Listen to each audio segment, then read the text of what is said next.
Assalamualaikum warahmatullahi wabarakatuh.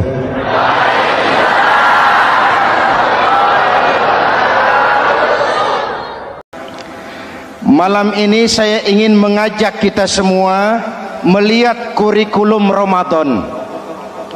Pelajaran apa yang diberikannya kepada kita? Pertama, Ramadan mengajarkan kita menjadi orang-orang yang sabar, ulet, dan tahan uji. Ini zaman di mana persaingan tajam. Betul? Jangankan jadi pejabat tinggi, jangankan jadi pengusaha sekarang ini, jadi kiai saja kalau tidak sanggup bersaing.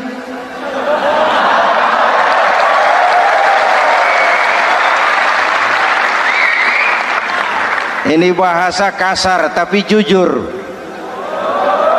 karena orang sekarang hidup di zaman banyak pilihan.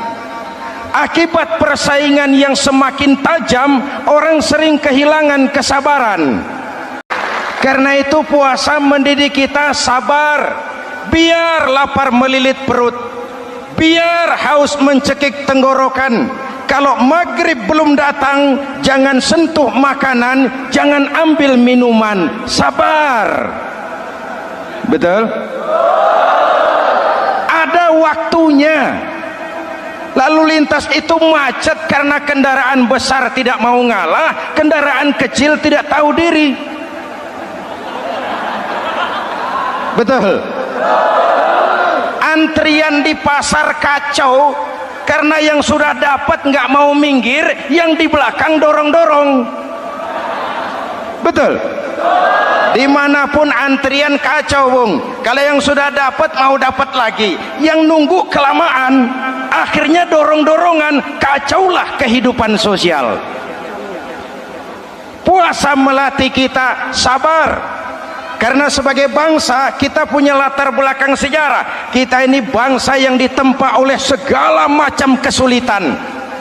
Kita 350 tahun dijajah Belanda, sulit.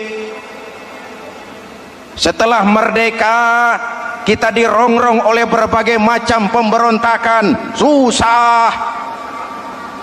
Lalu PKI berontak, susah lagi. Lalu berdiri Orde Baru, lama, susah lagi. Orde Baru selesai, muncul reformasi, masih susah juga.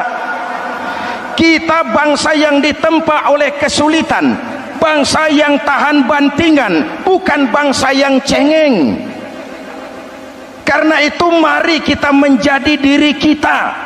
Kita akan gagal kalau kita mau jadi orang lain. Kita akan gagal kalau kita hidup di bawah bayang-bayang orang lain. Jadilah kita diri kita sendiri. Sabar, ulet, dan tahan uji. Inilah kurikulum pertama dari pelaksanaan ibadah puasa, sehingga dengan dibekali sifat sabar kita bisa mengendalikan diri. Manusia hebatnya ya. Ayo kita banding-bandingkan malaikat, binatang, manusia. Malaikat tidak diberi nafsu, hanya diberi akal. Kalau malaikat tidak pernah salah, wajar. Jibril nggak pernah korupsi ayat. Ini ada ayat bagus, saya pakai sendiri saja ini. Tidak. Malaikat maut tidak pernah salah address mencabut nyawa orang yang belum waktunya mati. Tidak pernah. Dan itu wajar. Malaikat makhluk tanpa alternatif. Secara instinktif dia diciptakan untuk taat. Sebaliknya binatang diberi otak tapi tidak diberi akal. Binatang hanya diberi nafsu. Kalau binatang tiap hari salah, wajar. Ayam kalau sudah datang syahwatnya, tidak usah menoleh ini banyak orang apa tidak. Betul? Kuda keliling kota tidak pakai celana, tenang saja. Betul? dan wajar namanya juga binatang. Sedangkan manusia diberikan akal dan diberikan nafsu. Tiap hari terjadi perjuangan, kadang akal menang, kadang nafsu yang menang. Ketika akal menang, kita lebih tinggi dari malaikat. Ketika nafsu yang menang, kita lebih rendah daripada binatang. Hadirin yang saya cintai, itu pelajaran pertama, sabar, ulet, tahan uji. Lalu pelajaran yang kedua, melahirkan sikap istiqamah, punya stabilitas temperatur batin, istilah sekarang. Soal istiqamah ini saya tidak akan menjelaskan pengertiannya, saya mau cerita saja. Mau dengar nggak? Ini tentang istiqamah. Dalam satu pertempuran, Jenderal Salahuddin Al-Ayyubi bersama tentaranya, tentara Islam, pernah mengalami kekalahan. Karena kalah, banyak yang ditahan jadi tawanan orang-orang kafir, beberapa perwira dan banyak ofsir. Tercatatlah ada 3 orang ofsir jadi tawanan raja kafir ini. Satu hari raja kafir musyawarah dengan perdana menterinya. Perdana menteri, saya tuan raja, ini tawanan Islam ini enaknya diapain? Kalau enaknya sih dibunuh saja tuan raja, selesai urusan. Soal bunuh sih gampang perdana menteri. Maksud tuan raja, bujuk saja agar dia meninggalkan Islamnya, ikut ke agama kita, nanti kita kasih hadiah. Begitu? Iya, baiklah, besok saya sidang 3-3-nya. Besoknya ini 3 ofsir disidang di tempat terbuka langsung oleh perdana menteri. Mula-mula dipanggil ofsir pertama. Ofsir pertama, ya perdana menteri, sini. Baik, kamu tahu kamu siapa? Tahu. Siapa kamu? Tawanan. Iya, kalau tawanan bisa diatur kan? Diatur bagaimana? Kamu mau nggak ikut saya bersama tuan raja, meninggalkan Islam agamamu, mengkhianati saudara-saudaramu sebangsa, setanah air, sekeyakinan? Ikut dengan saya, tinggalkan Islam. Nanti kamu akan saya angkat jadi pejabat tinggi, gaji cukup, rumah cukup, kendaraan cukup, istri cukup. Tapi kalau kamu menolak, kamu akan saya bunuh. Tuan Perdana Menteri, ya. Apa Anda menyangka selama ini saya berjuang karena kepengen kedudukan yang tinggi? Nih, Tuan menyangka saya berjuang ini karena kepengen harta yang banyak, jaminan hari depan yang memadai? Tidak, Tuan Perdana Menteri. Saya tinggalkan keluarga, kampung halaman, sanak famili, handai taulan. Saya jihad karena mengharap ridho Allah Subhanahu wa ta'ala. Tapi sekarang kamu tawanan kan? Itu resiko perjuangan. Kamu tidak mau meninggalkan Islam? Tidak. Kamu akan saya bunuh. Silakan. Kamu tidak takut mati? Tidak. Kamu berani? Dari kemarin. Apa dikira baru sekarang saya berani? Tuan Perdana Menteri, saya berharap memang saat-saat seperti ini bisa saya temukan. Ibadah saya sedikit, sholat saya kurang, puasa saya kurang. Barangkali dengan jihad saya bersimbah darah, mati di tangan Tuhan, Allah akan mengampuni dosa-dosa saya dan saya dapat tiket untuk mencapai keridhaannya.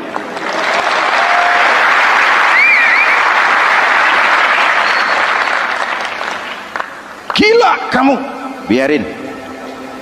Kalau ini Tuan anggap gila, saya bisa berbuat lebih gila dari ini. Saya bunuh kamu. Bunuh. Algojo dipancung. Deal.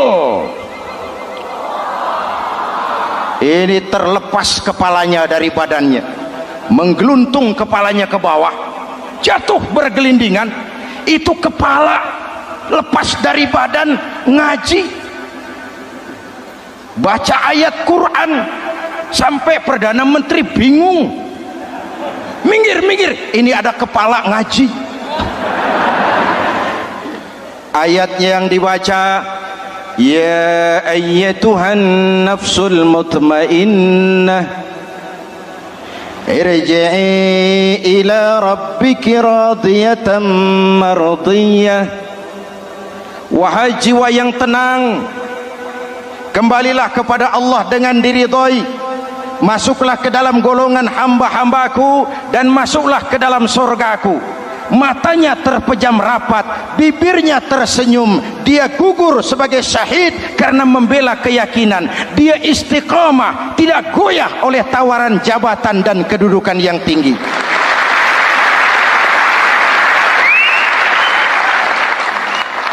Perdana Menteri geleng kepala, dasar orang Islam.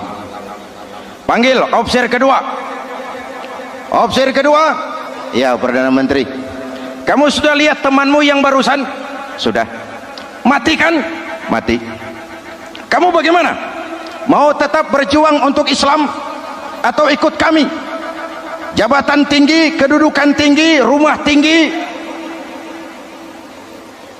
bagaimana? Atau mau mati seperti teman kamu barusan? Sudah kamu pikir? Sudah Perdana Menteri. Sudah apa? Sudah, jangan banyak omong.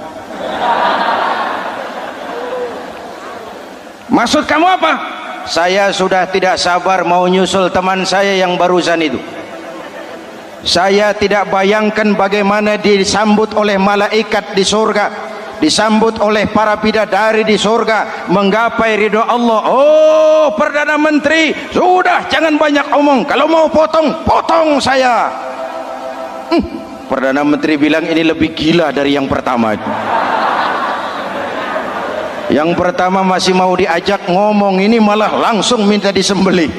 Ayo Algojo, potong lagi.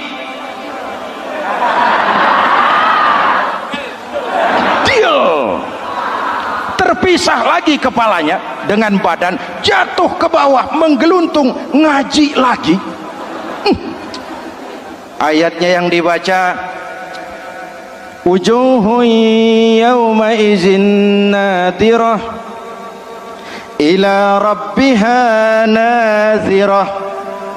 Muka mereka hari itu berseri-seri kepada ridho Allah. Mereka memandang, bibirnya senyum, matanya terpejam, dan dia ajal dengan husnul khatimah, mendapat syahid karena teguh punya keyakinan, istiqamah dalam perjuangan, tidak goyang, tidak mencela dan mencele.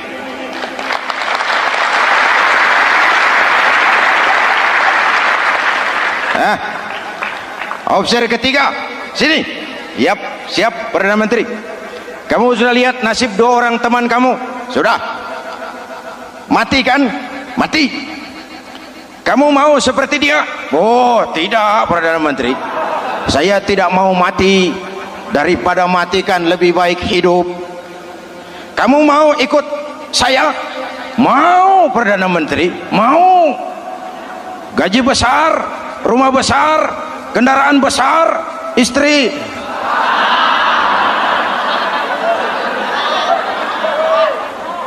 Mau Perdana Menteri, saya mau. Daripada tidak jadi apa-apa, kan lebih baik jadi apa-apa. Daripada tidak punya apa-apa, kan lebih baik punya apa-apa. Oh, jadi kamu selama ini berjuang karena mau cari apa-apa? Iya. Bagus. Nanti saya musyawarah sama raja. Kamu diangkat jadi bupati di mana? Tunggu ya. Perdana Menteri laporan, Tuan Raja. Ya. Ini opsi ketiga kelihatannya baik ini. Dia mau mengkhianati teman-temannya, sebangsa, setanah air, sekeyakinan. Mengkhianati bangsanya, meninggalkan agamanya. Dia mau ikut kita. Kita angkat jadi pejabat, di mana dia? Raja senyum. Oh, soal angkat mengangkat sih gampang Perdana Menteri. Cuma saya pikir-pikir opsi ketiga ini kok tegel-tegelen. Kok sampai hati ya? Temannya sendiri, seiman, sekeyakinan, sebangsa, setanah air dikhianati. karena mengejar jabatan, harta, kedudukan. Orang itu Perdana Menteri kalau sudah mau mengkhianati saudaranya sendiri, apalagi orang lain.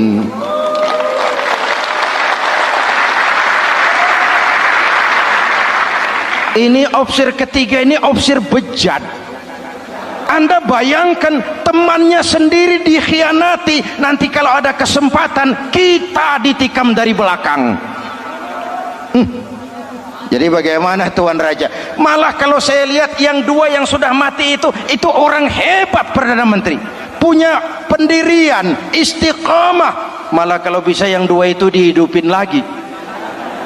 Loh, dihidupin bagaimana Tuan Raja, sudah kadang mati. Jadi bagaimana ya opsi ketiga ini? Bunuh, bunuh, bunuh.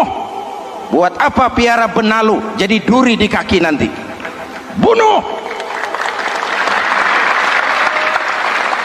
Baik, Perdana Menteri kembali. Opsi ketiga, siap Perdana Menteri. Saya jadi bupati di mana? Bupati modar sampean. Loh, saya mau dibunuh. Bunuh. Katanya kalau ikut agama Tuhan, meninggalkan agama kami, saya akan jadi pejabat tinggi.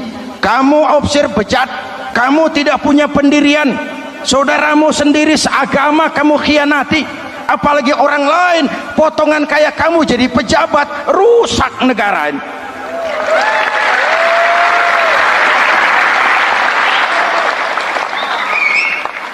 Hadirin hadirat yang berbahagia, saya lanjutkan cerita ini, nanti kesimpulan diambil sendiri-sendiri. Jadi saya mau dibunuh Tuan Perdana Menteri. Ya, kamu mau dibunuh, tidak jadi pejabat? Tidak. Kamu bejat kok mau jadi pejabat. Nanti juga kalau kamu jadi pejabat, paling kerjamu memperkaya dirimu sendiri, paling banter keluargamu dan golonganmu, rakyat tetap saja tidak terurus.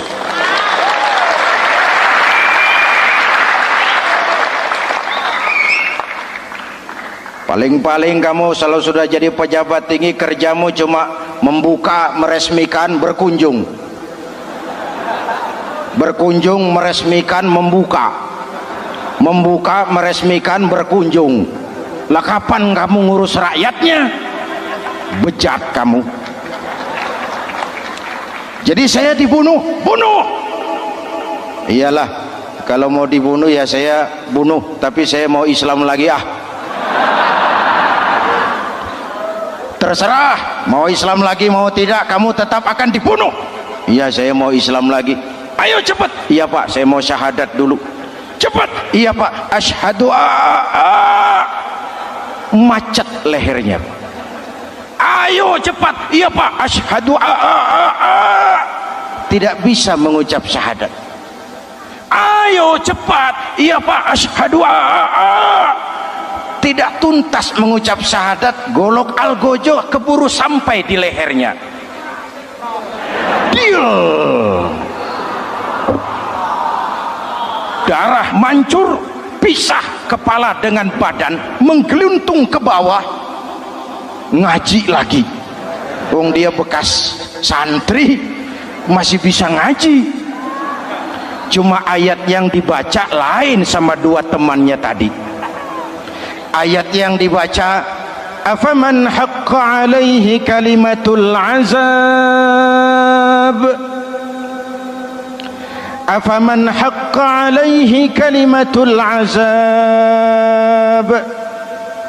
afa anta tunkizu man finnar. Ini ayat yang dibaca. Orang yang memang sudah dapat vonis akan mendapat azab, bisakah kamu menyelamatkan dia dari neraka? Bertahun-tahun berjuang di bawah bendera Islam untuk kejayaan Islam, di akhir hayatnya dia tergoda oleh kedudukan dan harta, oleh jabatan dan pangkat. Ia bergeser, imannya rapuh, hilang istiqomahnya, ditinggalkan agamanya, dan dalam keadaan begitu dia mati, dia su'ul khatimah. Na'udzu. Hadirin, Apa guna saya ungkapkan ini? Mari kita belajar, perlu stabilitas temperatur batin. Saya sering katakan, berapa banyak orang waktu di bawah teriak-teriak berantas korupsi, ganyang korupsi, sikat korupsi, cuma karena belum dapat kesempatan. Begitu dapat kesempatan, korupsinya lebih gila dari yang dia teriaki. Betul? Waktu di bawah rajin baca ayat kursi, dapat kursi lupa sama ayat. Betul? Betul? Ini yang memerlukan sikap istiqamah, konsisten. Hanya dengan semangat seperti ini, maka kita tidak akan goyah oleh tantangan yang bagaimanapun beratnya.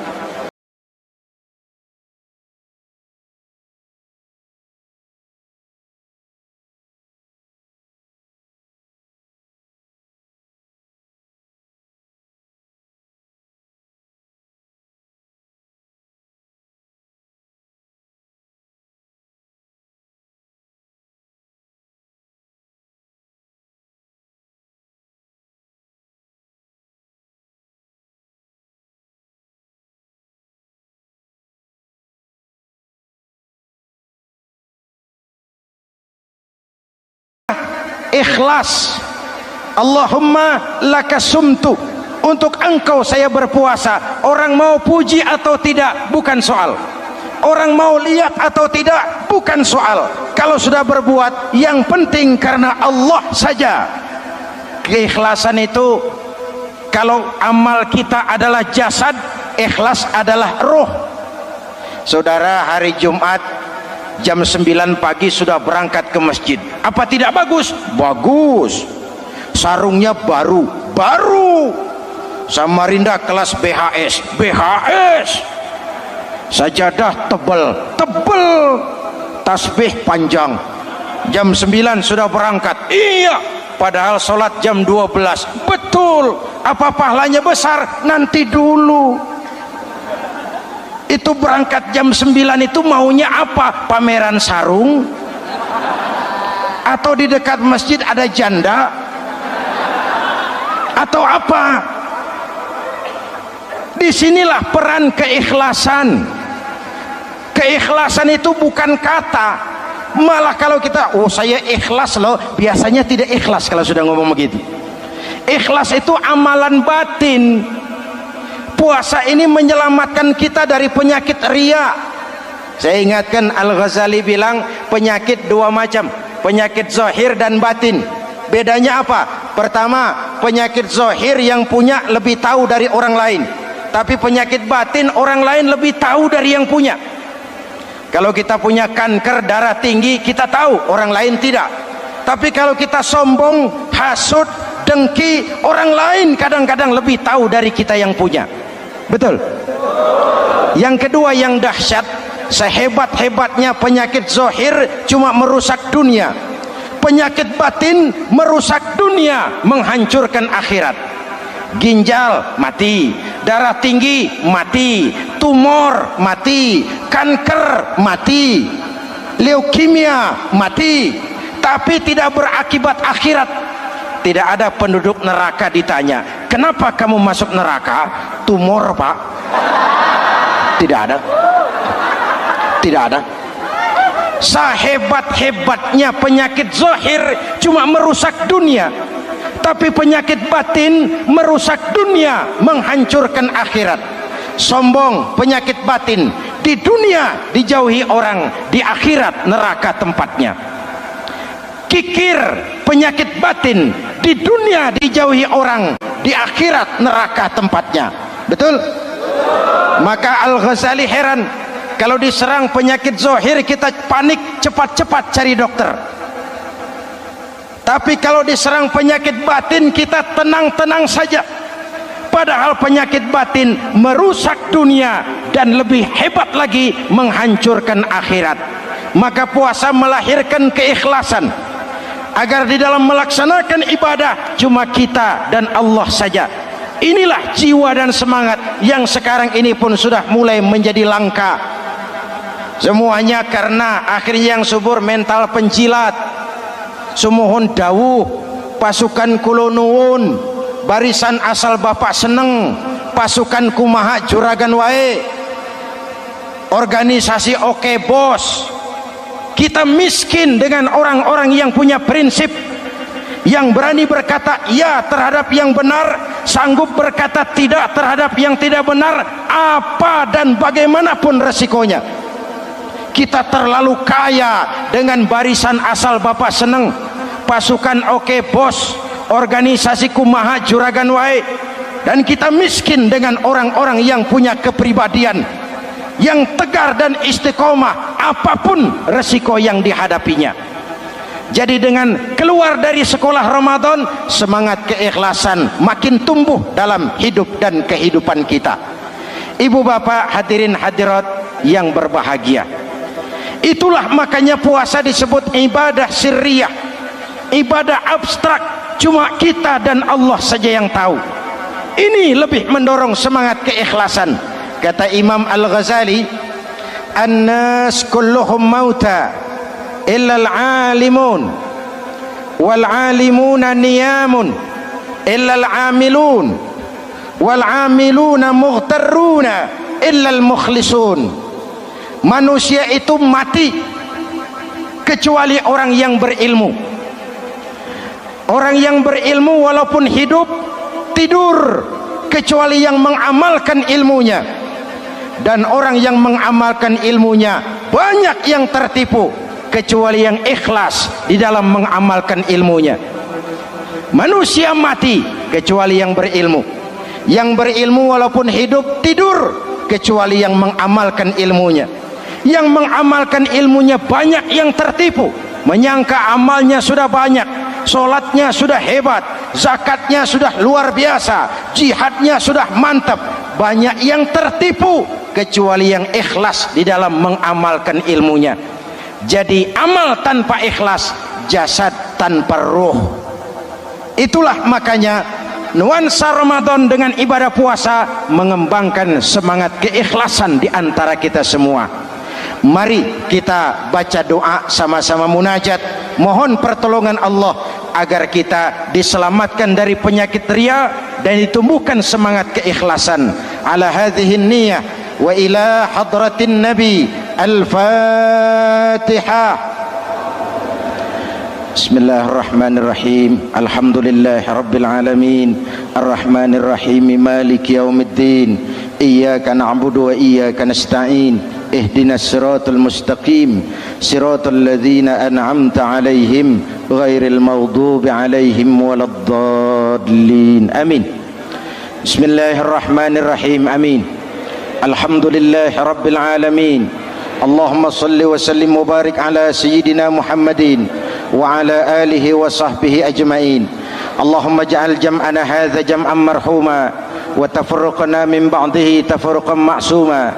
Allahumma ja'al jam'ana hadha jam'an mashkura wa tafarruqana min ba'dihi tafarruqan maghfura. Allahumma ja'alna minas su'ada'il maqbulin wa la taj'alna minal ashqiya'il mardudin. Rabbana taqabbal minna salatana wa siyamana wa qiyamana wa takhashu'ana wa ta'abbudana wa tadarru'ana wa tammim taqsirana birahmatika ya arhamar rahimin. Allahumma aslih man fi salahihi salahul muslimin. Allahumma ahlik man fi halakihi salahul muslimin. Ya Allah, dengan sepenuh perasaan dan pengharapan, dengan segala keremahan dan kerendahan, kami bermohon kepadamu, berikan kami kekuatan zahir dan batin, berikan kami kesabaran dan ketabahan, sikap istiqamah dalam mengarungi hidup yang penuh ujian ini. Karuniakan kepada kami pemimpin-pemimpin yang takut kepadamu dan sayang kepada kami. Rabbana hablana min azwajina dhurriyyatina qurrata a'yun waj'alna lil muttaqina imama. Afdalu ma qultuhu ana wan nabiyyuna min qabli. La ilaha illallah.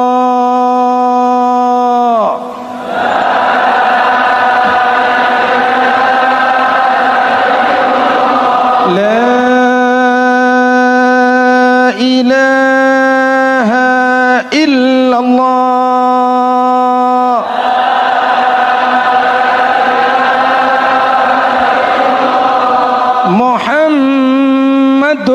Rasulullah.